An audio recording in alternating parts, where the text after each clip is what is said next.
You're standing in a smoky forge somewhere in 9th century Norway.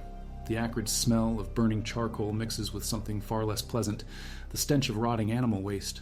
But this isn't poor sanitation. This is cutting-edge metallurgy.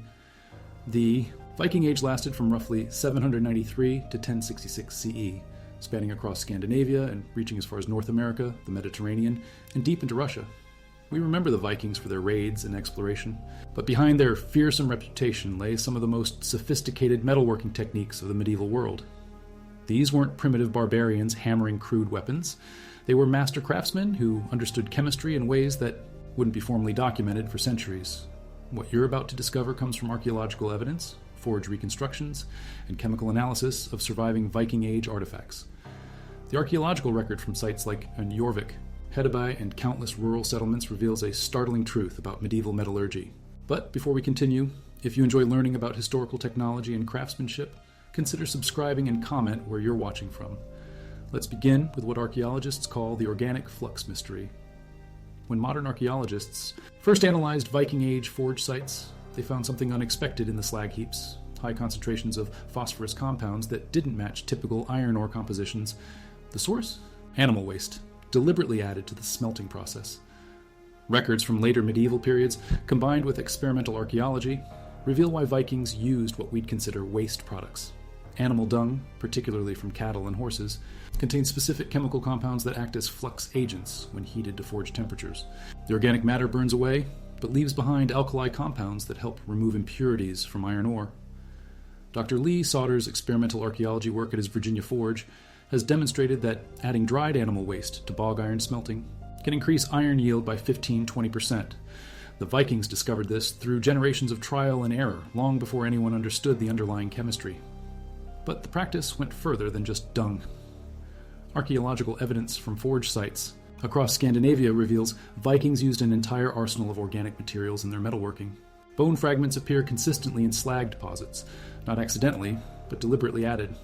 When heated, bone releases calcium phosphate compounds that help create the chemical conditions needed for high-quality steel formation. Contemporary accounts from the 13th century describe blacksmiths using everything from human hair to crushed eggshells in their work. While these later sources must be interpreted carefully, experimental reproduction has shown that many organic additives do have measurable effects on metal properties. The most documented organic additive was charcoal dust mixed with animal fat. This created a carbon-rich paste that smiths applied to iron surfaces before heating. The process, which we now call case hardening, allowed Vikings to create steel edges on iron cores, producing weapons that were both flexible and sharp. The pattern welding process. The true sophistication of Viking metallurgy becomes clear when examining their pattern welded blades. These weren't just decorative. They represented an advanced understanding of how different carbon contents create different steel properties. Archaeological analysis of surviving swords shows Vikings created composite blades using multiple types of steel. They'd forged together strips of high-carbon steel for the cutting edge with lower carbon iron for the flexible core. The organic additives played crucial roles in this process. During pattern welding, smiths used organic compounds to control carbon migration between different steel types. Animal fat, applied at specific temperatures, created reducing atmospheres that prevented unwanted carbon loss.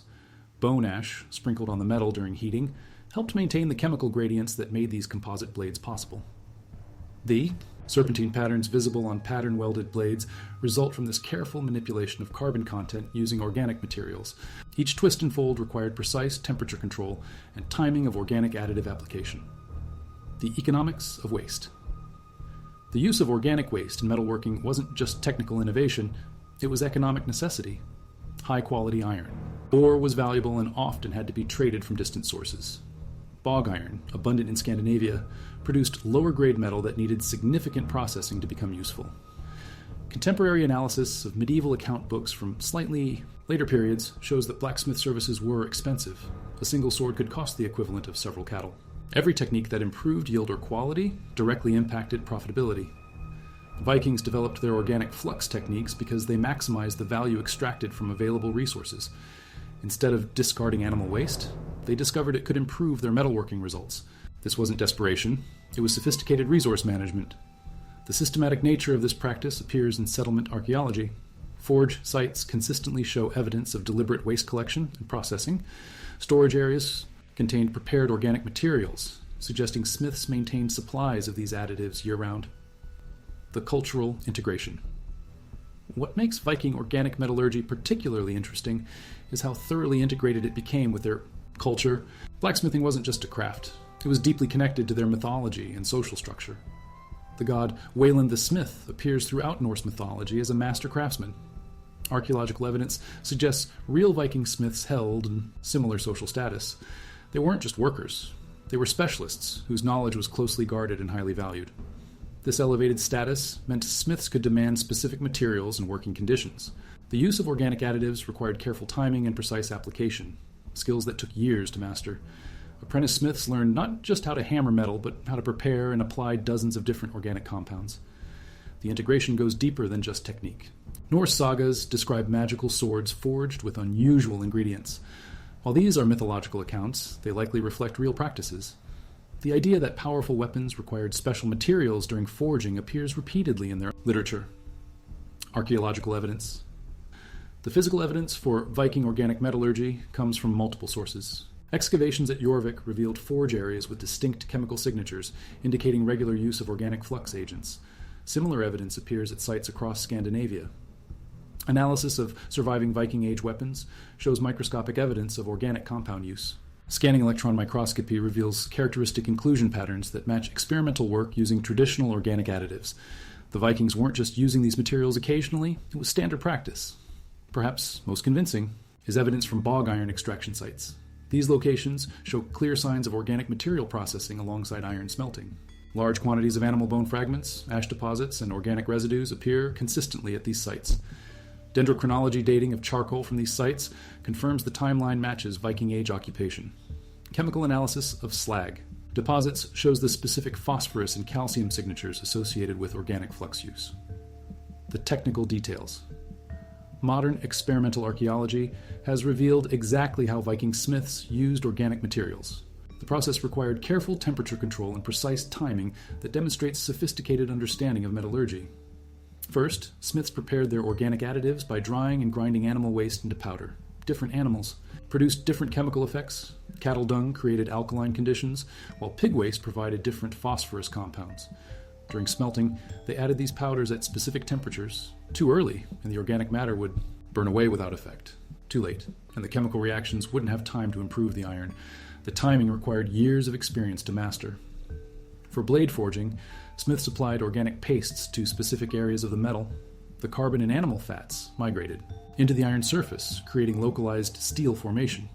By controlling where and how much organic material they applied, Vikings could create composite blades with varying properties along their length. The complexity of this process explains why Viking weapons were so highly valued.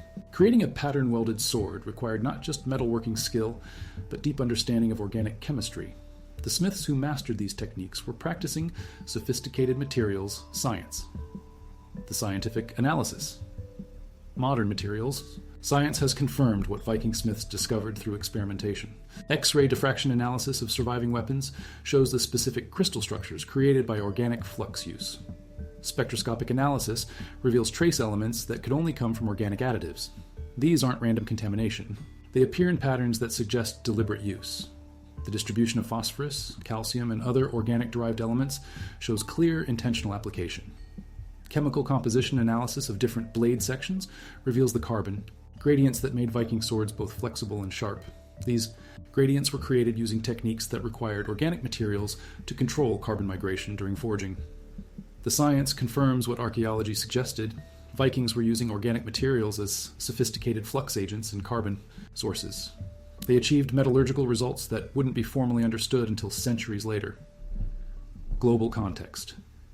The Viking use of organic metallurgy wasn't unique, but their systematic application was remarkable. Similar techniques appear in other medieval cultures, but rarely with the same level of integration and refinement. Contemporary Islamic metallurgy used organic materials, but focused more on decorative applications. Chinese smiths of the same period had different approaches to steel creation that relied less on organic additives. What made Viking techniques distinctive was their adaptation to local materials and conditions. They developed methods that maximized the potential of bog iron and organic waste products available in their environment. This regional adaptation explains why Viking weapons gained such reputation across medieval Europe. They weren't using exotic materials or secret techniques. They were maximizing common local resources through sophisticated processing. The legacy Viking organic metallurgy techniques influenced European blacksmithing for centuries. Archaeological evidence shows similar practices spreading throughout medieval Europe during and after the Viking Age. The knowledge was preserved and transmitted through guild systems that developed in later medieval periods. Mastersmiths continued, using organic additives, though they may not have fully understood the underlying chemistry. Some techniques survived into the early industrial period. Traditional blacksmiths in rural areas continued using organic flux agents until coal-based. Smelting made them unnecessary. The sophistication of Viking metallurgy challenges assumptions about medieval technology. These weren't primitive craftsmen. They were sophisticated materials, engineers working with the resources available to them. Understanding this history reveals how technological innovation often emerges from necessity and local adaptation. The Vikings transformed waste products into cutting-edge technology through careful observation and experimentation. Their legacy reminds us that advanced technology doesn't always require exotic materials or complex equipment. Sometimes, the most impressive innovations come from understanding how to use what's readily available in new and sophisticated ways. The Vikings didn't just turn waste into weapons.